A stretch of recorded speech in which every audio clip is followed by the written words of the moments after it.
All right, ladies and gentlemen, boys and girls of the webs and faces and Twitters and everything else, Midnight Run Creations back at you here in the shop on a lovely Saturday. Just finishing up on the interior stuff here for the Stunt Truck for the customer. So we have everything interior wise is done that we are doing. Of course, new dash pad, which has been in for a while. It's nice dash pad. I don't remember where it came from onto it. It's not a TMI and stuff because the TMIs have a little bit different stitching and stuff to it. So not too bad. Nice dash pad onto it. Of course, we got the low car automatic selector on top of the transmission, the one I love doing because if you try to hook it up to the selector on the column, it just doesn't want to hook up right. It always gets off kilter and stuff with it. So I like doing this. Plus it looks cool. I mean, it looks like a manual truck and stuff. So kind of a fun little deal. So I love those low cars. They're awesome. They're expensive, but definitely very cool and very worth it. So we got that. Got the carpet all in and set where it's supposed to. So got it fitting as best we could. I'm seeing the videos. Yeah, there's some kind of crinkles and stuff like that, but it's just the way this particular brand or style or price point, there we go, that's the way this price point of carpet is. It's just kind of set up that way. So we did what we could for it, but customer said to go ahead with it, so we got it in. It's not horrible, but it'll probably might relax over time and stuff, but we shall see. So yeah, got that. Got TMI bucket seats that are in with the Mustang brackets underneath to fasten everything to and sliders and stuff on it. These are the Mustang shoulder and lap belt, the 3-point harnesses. So they also have these for this year truck too. So and as you see, it fits in where the factory one, the option would go and stuff on it. So we just got some lugs welded in there for more support just to make it a little sturdier. Of course, uses the floor spots for the old lap belts. Same with the tracks for this as well too. So they use the rear mounts on either end, and then the front one on this side too. So on each side, the two holes that face the door are the factory holes that the bench seat came with. And then you have to punch through for the inner two holes and stuff onto it. So not bad. The brackets make it so that it sets up exactly where it needs to go. If you need some of those, hit me up and we can get you get supplied with some of those. So they are not cheap by any means. They're all pre-bent up and everything, come in raw steel. So you just set them, bolt these in right here, and it sets exactly where it needs to, so you can mark it and punch your holes and stuff into it and either weld studs or however you want to do it. There's all different kinds. We've got big washers on either end. We've got a nice big surface to hang on to with the seat bolts and stuff. So of course, Crown Vic AC system in this with the vents, big vent across here, two little vents in the dash, and of course the Crown Vic AC controls. We have Dakota Digital gauge cluster on the other side, which is hooked into the Crown Vic OBD2 port onto it. So there's the module back in there. We got a cover that'll go over top of that to make it a little more hidden and stuff with it, but that's the tie-in between the Crown Vic stuff and the Dakota Digital onto it. So very slick. Carpet, got a shifter boot onto it, new seats. What else am I? Oh yeah, the headliner. So got a new headliner. Oh yeah, new seal plates as well too. New headliner. That is not new trim. That stuff was just nasty, pitted and everything. So we got it all cleaned and kind of buffed out and stuff on it. So looks slick, looks nice. It's not perfect, but kind of matches the overall patina of everything. So that is not the ABS headliner. That is the cardboardy type stuff or whatever. So I like it. Actually like it a lot better than the ABS stuff. Wife Tastic helped me put that in there. Those are the original sun visors. We just got them all cleaned up and stuff. So customer can color them if he wants to match carpet or seats or whatever he wants to do and stuff with it. So yeah, they're cleaned up. Really nice. Actually, they are beautiful. They're not sagging. They're not torn. They're not all like floppy doppy and stuff with it. I did put some new rubbers on the end so that they'll slide in and stay in place in that center deal. New review mirror, new front glass and seal, new rear glass and seal. What else? Oh, new door weather stripping. This is the glue-in style with it. So, yeah, it glues into place and you have to clamp it or tape it, whatever. It's, yeah, lots of fun.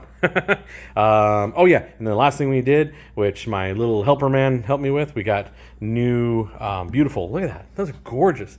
New door handles on both sides. Nothing else. The hardware is good with it. I just think some of these, I think this needs to be tightened up if it can on the back side for it. Might need new handles, but we'll let the customer take care of that part. New mirrors on either side. They're just the standard Ford side mirrors, so those weren't too bad to do. Kind of fun.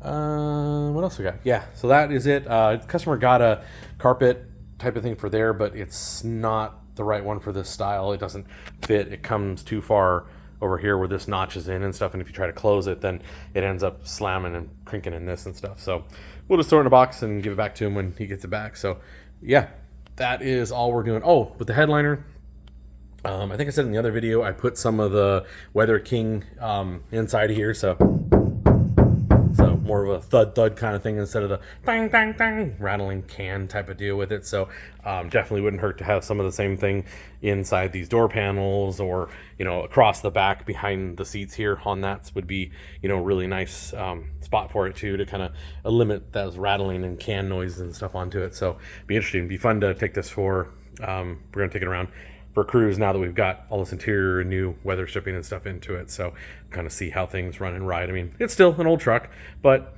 all this stuff adds up and helps with it. So the one thing, and it happens with everything, and I don't know if anybody else has better luck with this or what, but and this is nice weather stripping, mind you, too, with it. It's not nasty, cheap stuff, but it just, you get new weather stripping in, and before the door, you could just kind of go like that and shut. And it does kind of shut, but as you can see, it's not closing all the way with the new weather stripping. It makes it pretty tight, so you have to give it a good hit to to get the door to close right onto it. And gapping and stuff is all fine with it. Adjustments are there. If we adjust any more, then things are going to be all sprung and out of whack and stuff on it. It's just one of those issues with putting new weather strips and things. I've had that with everything I've done.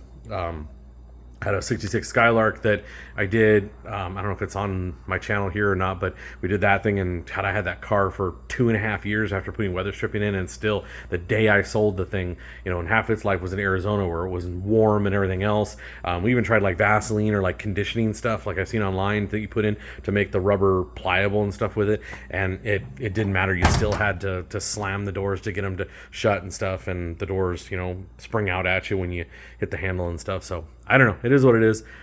He can try and do some other stuff with it. I don't know. There's all kinds of wives' tale stuff and everything online. So I don't know. It is what it is. It's nice. It means it's nice and sealed and closed though. So won't have a bunch of noise from those anyway. Still have the older weathering stripping and stuff around here and down through the edges. So you're going to get some noise through that stuff and everything. But so he's going to do that later on. New wipers are on this thing too, and arms and stuff. I don't know if you saw in the other videos, but check it out, the Ford emblem there with that reflector. I put in an LED light inside there, a cool white one, I think it was, white or yellow, so that lights up when you turn the headlights on. So pretty cool little deal. So did some body stuff to touch things up, and did some spraying with he sent boxes of the body color and spray cans of the Wimbledon white and the beige, I think that's what, sand beige or something like that with it. So I sprayed some down there onto it, so you can see a little more on that one. You can see the difference in where I sprayed for where our lines are at. So I just tried it. I don't know, let's see. I'm not a paint and body guy, so I don't know, I'm really not into doing that kind of stuff, but we'll see. Oh yeah, we got the corner marker lights that need to go on there too. He's got brand new ones with the seals and everything, so we'll get those put on too with the trim piece too. That the other side hasn't. This upper one here has to go back on, and then these for the rear on both sides, because the bed got cut down, will have to be cut too, so that it stops short onto it. So we'll get those chopped and then get them slid back into place and stuff onto it. So yeah, so I think that's it. Interior is finished for what I'm doing, and just got to do trim and some final touching and checkup stuff, and she is ready to head off to her new owner to enjoy over on the East Coast. So they'll be cruising around there, turning heads. Everyone will look at this junk looking truck, and it'll waste them at the stoplights and stuff. I know we're getting pulled over all the time, I'm sure. Pulled over probably because they're like, wow, what is that cool thing? So, yeah, at that, like I said, Smurf truck is running. Just got to get the radiator fan stuff set up for it. So, yeah, just focusing on trying to get this thing done so we can get it out of here and get a space freed up so we can hop on to other things and other phases and stuff. So it's been fun, been awesome. Love dealing with the customer. He's a great guy. He's been super understanding and stuff. So we've had this thing for quite a while, as well as the other projects I've got going with, for customers. Had them for quite a while, and I appreciate everyone's understanding and stuff. This is not a 12-man crew working 8 days a week kind of deal, 50 hours a day kind of thing and stuff onto it. So I have a full-time job as well too. So even though we are running this stuff legit and doing things right, it takes time to do this stuff. There are projects and there's things that don't always go right and stuff with it. Case in point, like with the Smurf truck, where had some issues with the programming and stuff on that, but as I said, Marty got us up and running on that, so we can move on to the second phase of that stuff. So in fact, I need to do a video of that thing running so you guys can hear how gnarly it sounds. I mean, not gnarly, to me it sounds, it's headers, no mufflers on it yet, so we got headers with straight pipes, I think, out to just past the cab and stuff onto it. So it sounds like a V8 Mustang to me, because it's a 4.6 liter V8. That's what's in the Mustang, so it just sounds like some kid's obnoxious Mustang. But just looks cool because it's in a truck and stuff. So yeah, so we're on to doing stuff with that one next once we get this girl out of here and stuff. So yeah, that's what we got going on. You guys have yourself a great day, and I might see you later on this weekend. We'll see. Later, guys.